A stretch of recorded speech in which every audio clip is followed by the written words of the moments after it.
Welcome to episode 5. And happy Friday. I hope everyone's doing well. This is another week of Corona isolation. I hope everyone has had a good week. Um, it's been pretty good here, so I hope you're doing well. So today we're going to tackle the last introduction session to planning before we get into components of plans and really the process of planning. But what I wanted to tackle today is something that I alluded to yesterday when I was talking about assessments, why you do assessments. And that's because planning itself um, is fraught with problems. One of the reasons why people don't plan as intentionally as they could is because planning is fairly prominently fraught with problems. So, what I would like to do today is talk about some of those problems as a backdrop, and then we'll reference how some of the methods and techniques in the planning process, some of the artifacts, some of the components of planning seek to solve those problems. And so, we talked about one of them yesterday. One is broadly knowledge. You know, what you know when you make a plan is not what you will know in 6 months. That's not to suggest that your original plan was wrong. It's just to say that you've learned.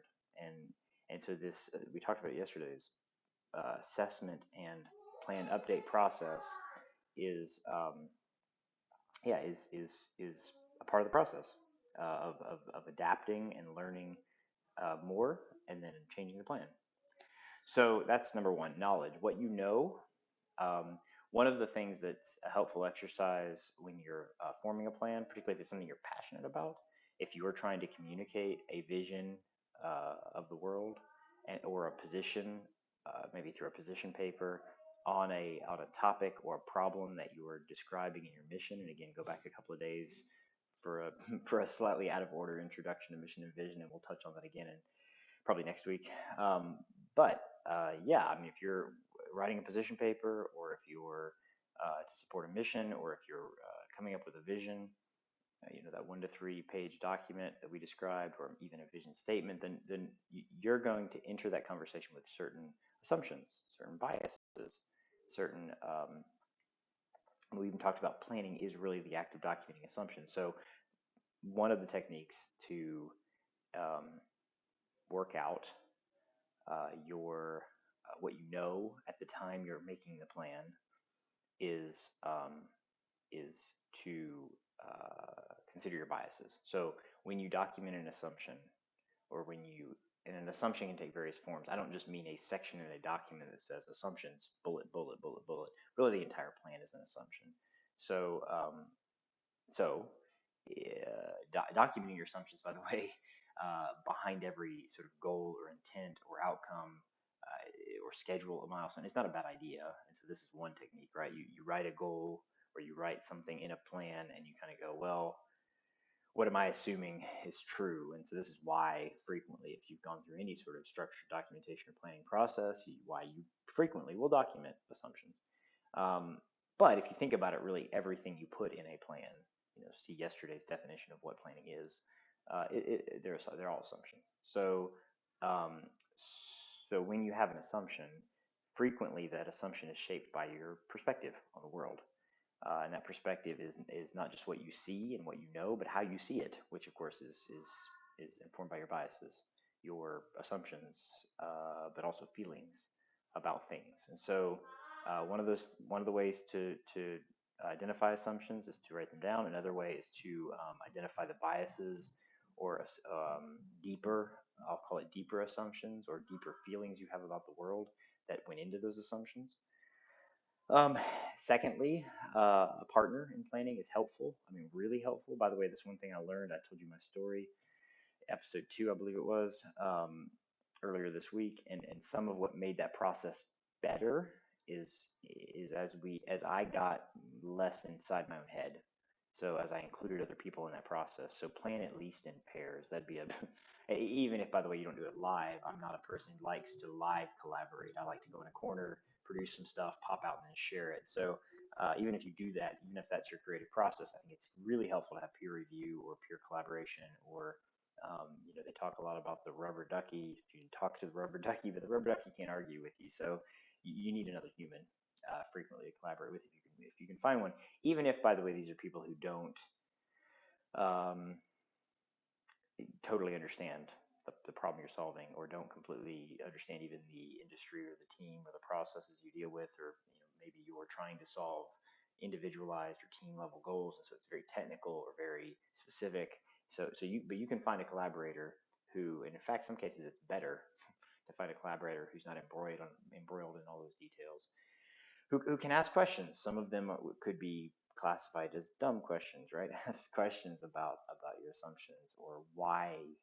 Simply the question why. The asking why 5 times is certainly helpful, but having somebody else ask why, where even the responses to the first 4 whys, so to speak, aren't going to be as easily accepted. When you answer your own why questions, you tend to go, oh, that was a good reason, or that was another good reason. So getting outside your own head and working with collaborators is another good technique. So knowledge is a big problem for planning, because we don't know what we will know, and once we know it, we have to go back and incorporate it into the plan. But we also, again, assessment is the notion we talked about a lot yesterday of finding out, pursuing new information. So knowledge as the first sort of base problem for planning. You plan based on what you know, which is fine. That's not inherently a problem, but you need to come up with ways to make sure you know it as thoroughly as you need to know it. So again, this is the notion of identifying assumptions, working with others to challenge those assumptions, teasing out your own bias, or working with others to help people who know you well, right? Because these are people who may not know your discipline or your area of expertise, but they may know you, and they may be able to see past your response and go, well, I think you have a bias. So specifically asking people like, what do you think my biases are in this case? Or what do you think my preferences or passions underneath some of these items are? Because again, frequently we have drivers and motivations that we act on. I should say frequently, we always do, right? But we're not always aware of what those are, and so other people sometimes can see you better than you see yourself. So working through planning as a pair or in a team is helpful. Secondly, if you're planning as a leader, I don't just mean as an individual contributor, or maybe you're an organization of one, but if you're planning as a leader, we talked about this, I don't know, sometime early in the definition of planning. Planning is almost always done, particularly documented planning, as more than just analysis. It's a communications act. You're doing it so that someone will read it. So it's helpful to see a plan as though it's a marketing document. And the reason I say that is a couple of reasons. One, a published plan is as much about communications and governance. We talked about governance yesterday, making sure people are doing the right thing. It's as much about getting stuff that you've documented out to people so that they comply, as it is an opportunity to create buy-in. So selling the plan is a component of the plan. And so buy-in / communication. So this is where the impact of the plan on people, how will they accept it, how will they understand it. So again, you could argue this might be another version of knowledge problem, but it's less about what you know as the planner and more about what other people know once they've read your plan and know and accept, because they can understand fully what you're saying but not accept it. And so this is where the next problem, one is knowledge, the next problem is communications. Creating a plan, especially if you do it in pairs or solo. Another early lesson we learned 6 or 7 years ago, or I don't know, whenever we sort of cut our second strategic plan, was yes, it helped to work in pairs, but once you get to a certain granularity, another thing we'll talk about in a future week or in a future episode is cascading plans.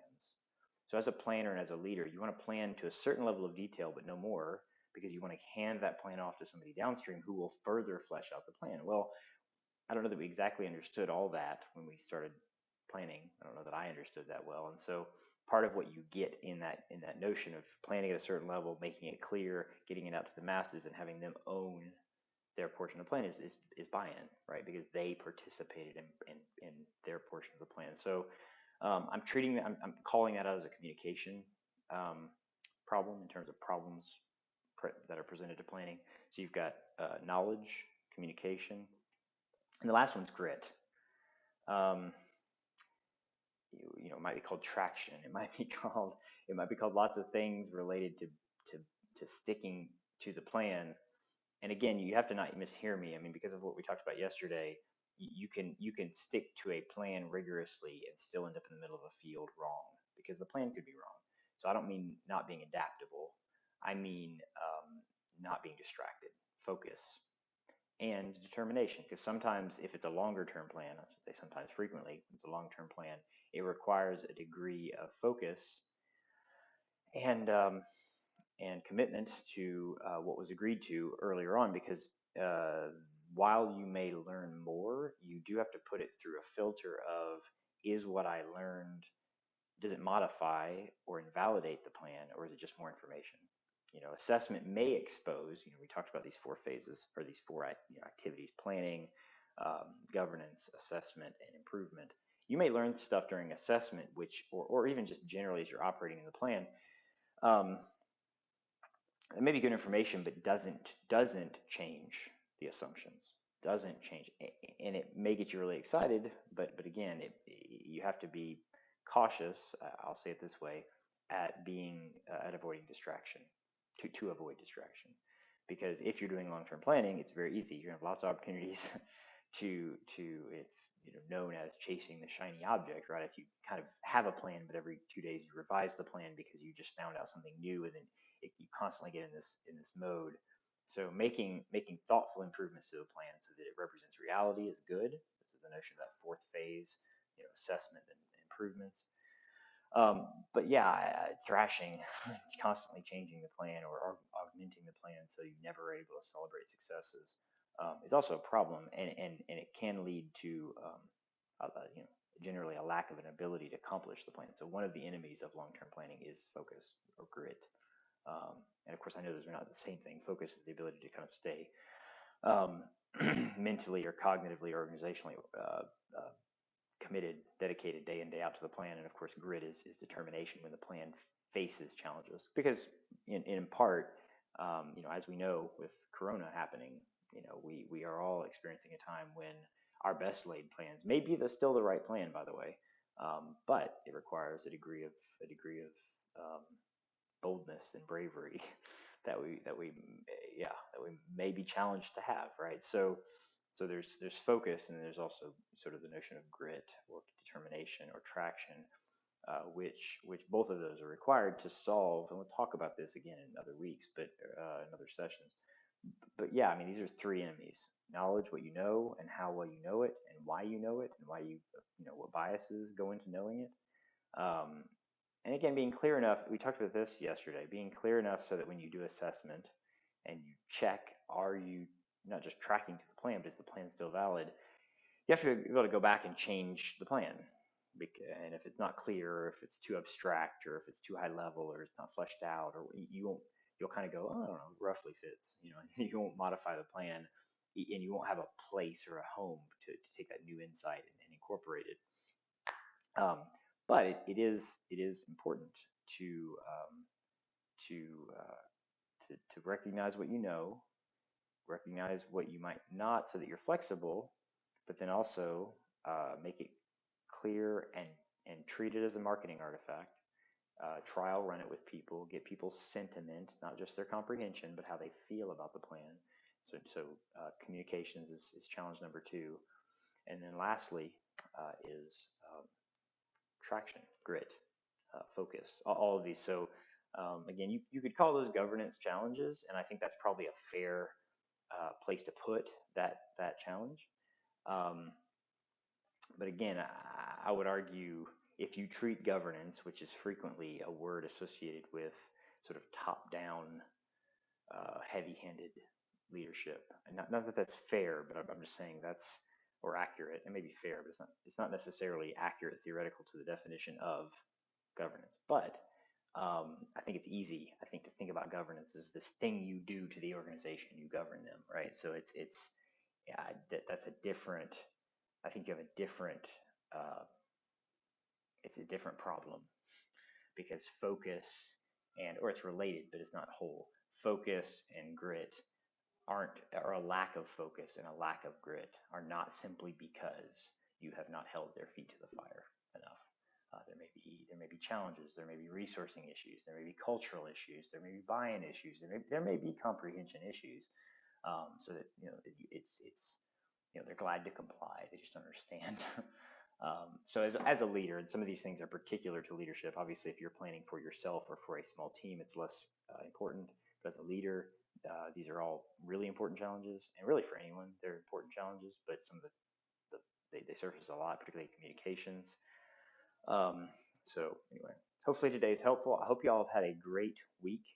I know it's a time and a climate when fear is easy to come by, but I hope I've heard, like many, that bravery is not the absence of fear. It's our sort of bold and confident response to it. So maintain hope, hold out hope. This too shall pass. And yeah, hope you all have a wonderful weekend. Thank you for listening.